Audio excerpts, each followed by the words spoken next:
बिस्मिल्लाहिर्रहमानिर्रहीम अस्सलाम वालेकुम। आप पाकिस्तान डेली न्यूज़ देख रहे हो। मेरा नाम है अब्दुल रहमान। नाज़रीन, आज 5 मार्च है।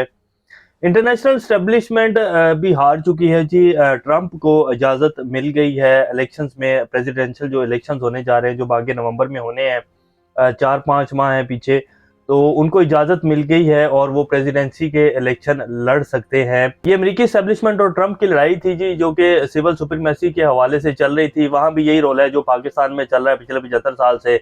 और ट्रंप जो है उनको बिल्कुल फिट हो गया अमेरिकी एस्टेब्लिशमेंट को, तो उन्होंने बड़ा जोर लगाया अमेरिकी एस्टेब्लिशमेंट ने कि जी ट्रंप को किसी ना किसी तरीके से बाहर किया जाए। लेकिन वहाँ की सुप्रीम कोर्ट ने ये फैसला दे दिया है जी ट्रंप के हक में कि वो जो है प्रेसिडेंशियल इलेक्शन के लिए क्वालिफाई कर सकते हैं। रियासत इस चीज़ का फैसला नहीं करेगी कि किसने जो है इलेक्शन में हिस्सा लेना है या नहीं लेना है। आइन इजाज़त देता है अमेरिका का कि कोई भी बंदा जो है वो इलेक्शंस में हिस्सा ले सकता है। बाकायदा आइन और कानून के मुताबिक उन्होंने फैसला सुना दिया है। तो अब ट्रंप की जो मकबूलियत है जी, आप सब लोग अगर खबरें सुनते हैं तो आपको पता होगा कि ट्रंप की मकबूलियत क्या है। बाइडन किसी सूरत जो है ये इलेक्शन जो आने वाला इलेक्शन है नहीं जीत सकते हैं।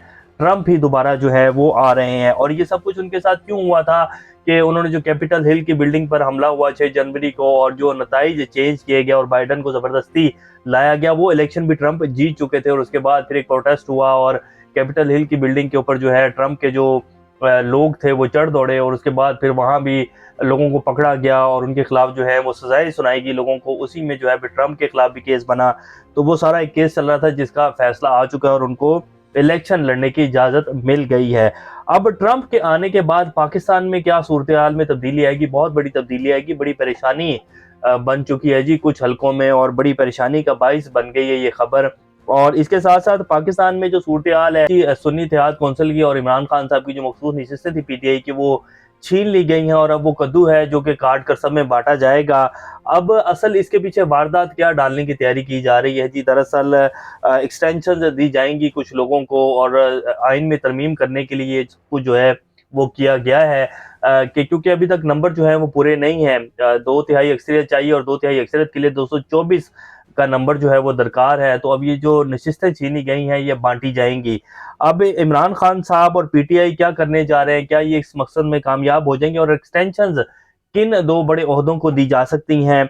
इस हवाले से कुछ डिटेल्स हैं वो भी आपके सामने रखेंगे। इसहाक डार साहब की एक ऑडियो लीक हुई है जी, जिसमें वो आर्मी चीफ के हवाले से कुछ बातचीत कर रहे हैं और वो कह रहे हैं कि जी ये बड़ा जलील हो गया है, इसने बड़ी बदनामी जो है वो अपने सर कर ली है। पाकिस्तान की तारीख में कोई भी आर्मी चीफ इतना जलील नहीं हुआ।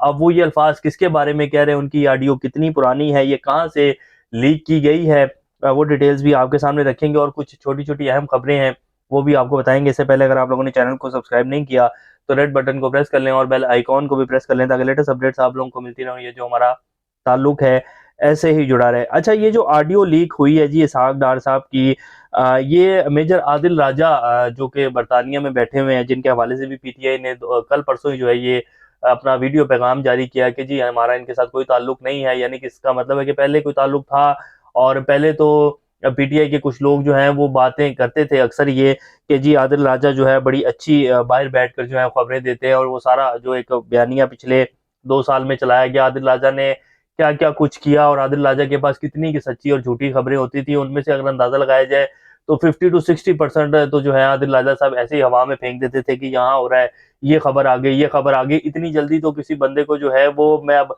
क्या कहूँ कि उनको जितनी जल्दी खबरें मिलती थी, इतनी जल्दी तो यहाँ जो है मीटिंग एंड नहीं होती थी कि उनको जो है खबर मिल जाती होती थी। उनकी स्पीड बहुत ज्यादा थी खबरें देने की। तो बहरहाल खैर, अब उन्होंने ये ऑडियो लीक की और वो कह रहे हैं कि जी उस ऑडियो में इसहाक डार साहब जो है वो ये कह रहे हैं कि जी ये जो आर्मी चीफ है, अब वो बाजवा जनरल बाजवा साहब के हवाले से इसहाक डार साहब किसी मीटिंग में या किसी के साथ बैठे हुए बात कर रहे हैं। अभी पता नहीं कैसे रिकॉर्ड हुई है, लेकिन ये बात वो कर रहे हैं इसहाक डार साहब के जी जनरल बाजवा साहब, नाम तो खैर उन्होंने नहीं लिया लेकिन जनरल बाजवा साहब ही हैं जिनके वो लेकर जो है पाकिस्तान में जो कुछ हुआ और जितनी गालियां जनरल बाजवा साहब को पड़ी हैं, शायद ही मेरा नहीं ख्याल कि पाकिस्तान की तारीख में किसी भी और आर्मी चीफ को जो है इतनी जलालत इकट्ठे करने का मौका मिला हो जितनी जनरल बाजवा साहब ने की है। और वो कह रहे हैं कि जी इस बंदे ने तो तबाही फेर के रख दी और इसको पता है कि इसको इसके साथ ये सब कुछ क्यों हुआ है। फिर उन्होंने कहा कि जी 2017 में शाहिद गखान अब्बासी और इन सब लोगों के साथ हमारे साथ जो किया गया ये सब जनरल बाजवा ने किया।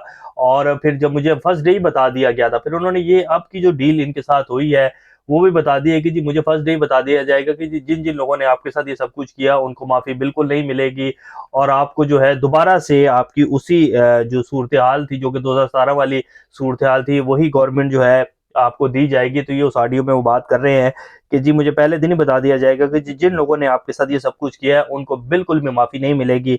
तो अब आप देख लें कि जो कुछ हुआ है पिछले 2 साल में पाकिस्तान में, और जिस तरह जो है वारदात डाली गई, जिस तरह नवाज शरीफ साहब को और पीएमएलएन को दोबारा से हुकूमत दी गई है, नवाज शरीफ साहब को वापस लाया गया, इसहाक डार साहब को जो है स्पेशल लाकर खजाने की चाबियां थमाई गई, और अब वो दोबारा भी जो है वो वजीर खजाना बनने जा रहे हैं, और एहसन इकबाल साहब जो हैं वो वजीर दाखिला बनने जा रहे हैं। तो वो उस हवाले से जी ऑडियो लीक है, लेकिन ये ऑडियो लीक्स होती क्यों है जी, ये नहीं होनी चाहिए, ये बिल्कुल गलत है। और इसहाक डार साहब जो हैं वो अपनी किसी भी पर्सनल मीटिंग में बैठकर ये बातें कर रहे हैं, हर बंदे को जो है बात करने का हक है। जैसे हम लोग जो है बहुत सारी बातें करते हैं, लेकिन ऐसे ये जो है गैर इखलाकी हरकत है, ये बातें ऐसे लीक नहीं होनी चाहिए। इस हवाले से केस तो चल रहा है, देखते हैं कि अब इस्लामाबाद हाई कोर्ट में उस केस के हवाले से क्या फैसला होता है।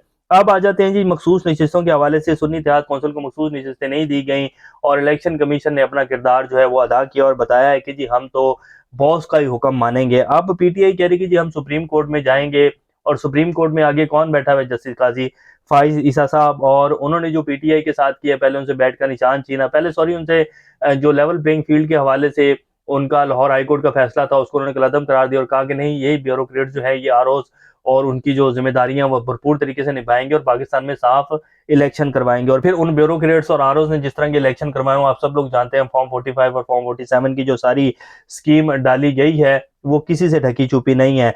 तो पहला तो उन्होंने मेहरबानी जो है वो ये की पीटीआई के ऊपर, अब फिर दूसरी मेहरबानी जो है उन्होंने बैट का निशान छीन के कर दी। यानी कि जितने हार्श स्टेप्स लिए जा सकते थे पीटीआई के खिलाफ वो लिए गए, लेकिन फिर भी पीटीआई को अवाम ने मैंडेट दिया। अब जी ये मखसूस नशिस्तों का कद्दू जो है ये कटने जा रहा है, हालांकि इसके लिए भी आईनी तरमीम की जरूरत है, और लेकिन ये ऐसी ही बांट दी जाएंगी, आप देख लेंगे। अब सुप्रीम कोर्ट में जाना तो है पीटीआई ने, लेकिन काजी साहब ने जो पहले मेहरबानियां की हैं, लगता नहीं है कि वो ये मखसूस नशिस्तें जो है पीटीआई को देंगे। वो कहेंगे जी मैं तो आइन के मुताबिक फैसला करूंगा, जो इलेक्शन कमीशन ने दिया है। 4 मेंबर ने कहा कि जी इनको नहीं मिलनी चाहिए, और एक ने कहा कि जी ठीक है अगर ये नशिस्तें नहीं मिलती हैं तो, लेकिन ये किसी भी और जमात को नहीं मिलेंगी जब तक आइन में तरमीम नहीं होगी। तो अब काजी साहब जो है इसके अंदर से रास्ता निकालेंगे, और आप देखेंगे कि ये नशिस्तें जो हैं पीएमएलएन और पीपी में बांट दी जाएगी, क्योंकि उनका नंबर पूरा करना है, 224 का नंबर उनका पूरा होगा, और फिर वो आईनी तरमीम करेंगे, और उसके जरिए जो है काजी साहब का जो टेन्योर है उसको लंबा किया जाएगा, और वो 3 साल या 5 साल के लिए सुप्रीम कोर्ट के चीफ जस्टिस के तौर पर विराजमान हो सकते हैं। ये बातें जो है हो रही हैं, और ये इसीलिए सब कुछ जो है वो किया जा रहा है। और इसके साथ साथ और भी कोई एक्सटेंशन हो सकती है, वो आप सब लोग बेहतर जानते हैं, लेकिन उसका कोई अभी कंफर्म नहीं कहा जा सकता कि वो एक्सटेंशन जो है होगी या नहीं होगी, क्योंकि नवाज शरीफ साहब जो है वो काफी नाराज हैं, और उनका जो मुंह फूला हुआ है, वो उनको तो ये यकीन दहानी करवा के यहाँ लाया गया था कि जी आपको वज़ीर आज़म बनाएंगे मोहतरम, लेकिन उनके साथ जो हाथ हुआ है उन्हें ये नहीं समझ आ रही कि मेरे साथ हाथ किया किसने, मेरे अपने बंदों ने किया है या जो लाने वाले थे उन्होंने किया। तो जब तक उनको समझ आएगी तब तक जो है वो काफी मामलात भी करीब हो जाएंगे। तो उस एक्सटेंशन के हवाले से अभी कुछ नहीं कहा जा सकता। अली अमीन गंडापुर साहब जी आज अडयाला जेल में पूरे लाहौर लश्कर के साथ, उनकी सिक्योरिटी प्रोटोकॉल के साथ वो पहुंचे हैं। वज़ीर आला केपी के हैं, उनकी 1.5 घंटा इमरान खान साहब से मुलाकात हुई है, तमाम तर सियासी सूरत हाल पर जो है तबादला हुआ है, और उन्होंने कहा है कि इमरान खान साहब जो है वो जल्द बाहर आएंगे। ऐसे नहीं चल सकता है, ये आप ऐसे चला कर दिखाएं। तो पीटीआई ने तो जी एक वाज़िया बयानिया बना लिया, और वो ये कह रहे हैं कि शेख वकास अकरम साहब ने भी कहा है कि जी ये कैसे हो सकता है कि हम इनको सुकून से बैठने देंगे, जब पीटीआई के एमएनएज पार्लियामेंट में बैठकर अपना हक नहीं ले सकते इस हुकूमत से, तो हम आवाम को क्या मुंह दिखाएंगे, और आवाम के लिए हम इनसे क्या ले सकेंगे। ये तो पहले हमें हमारा हक देंगे, उसके बाद जो है हम आवाम के सामने जाएंगे, ऐसे तो नहीं चलेगा, और हम इनको सुकून से नहीं बैठने देंगे। यही बात जो है कल बैरिस्टर गौहर ने भी की, यही बात जो है असद कैसर साहब ने भी की। आज बाकायदा पीटीआई की तरफ से जो है एक करारदार असम्बली में जमा करवा दी गई है इमरान खान साहब को रिहा करने के हवाले से।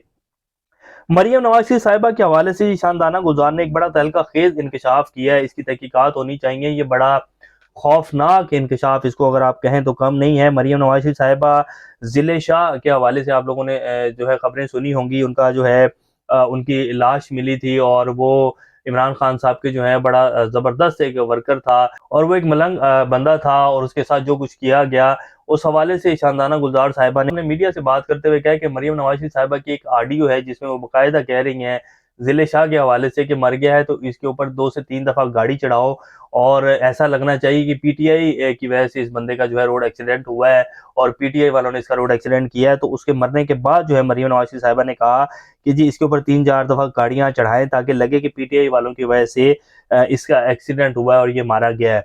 तो ये मरियम नवाज साहिबा की ऑडियो एक मौजूद है। अब ये शानदाना गुलजार साहिबा ने जी इंकशाफ किया है। इसकी तहकीकात तो लाजमी होनी चाहिए, छोटी मोटी बातें, लेकिन पाकिस्तान है यहाँ तहकीकात जी कहाँ होती है। अलीमा खान साहिबा भी आज मुलाकात के लिए पहुंची हुई थी तो उन्होंने कहा कि जी खान साहब ने वाज़िया पैगाम दिया है कि मैंडेट चोरों से तो किसी भी तौर के ऊपर जो है बात नहीं होगी। बात सिर्फ होगी पाकिस्तान को आगे बढ़ाने के हवाले से और पाकिस्तान में इंसाफ और कानून की हुक्मरानी के हवाले से, पाकिस्तान में आइन की बालादस्ती के हवाले से। इसके अलावा जो है अगर ये कहेंगे कि जी मैं इनके साथ मुफाहमत कर लूँ और ये जो इन्होंने पिछले 2 साल किया है और जो एनआरओ लिया है यानी कि चोरों की चोरी माफ़ कर दूँ, तो ये नहीं हो सकता। ये तो इम्पॉसिबल है, ये तो ये भूल ही जाएँ कि इमरान खान जो है वो इस तरह की कोई भी इनके साथ डील करेगा। तो ये अभी की कुछ ताज़ा तरीन अपडेट्स हैं। इंशाल्लाह नेक्स्ट अपडेट के साथ दोबारा आप लोगों के सामने हाज़िर होंगे। तब तक अपना और इस चैनल का ख्याल रखिएगा। अल्लाह हाफ़िज़।